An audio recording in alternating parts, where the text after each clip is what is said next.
ప్రకృతి వికృతి అద్భుతం అబ్బురం ఆసక్తి ఆసక్తి ఆహారం ఓగిరం కన్యా కన్యే కష్టం కస్తి గృహం గేమం గుణము గుణము దైవం దయ్యం నాట్యం నటువ నిత్యము నిత్యము పంక్తి బంతి పక్షి పక్కి పుణ్యం పుణ్యం వయస్సు పాలు ప్రకృతి పగతి ప్రాణం పానం బ్రహ్మ బొమ్మ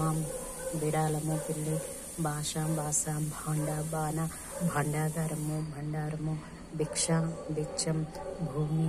భువి భువి భోజనం బోనం మృగము ముఖము యజ్ఞము జ్ఞానము యుక్తి జిత్తు యోధుడు జోధుడు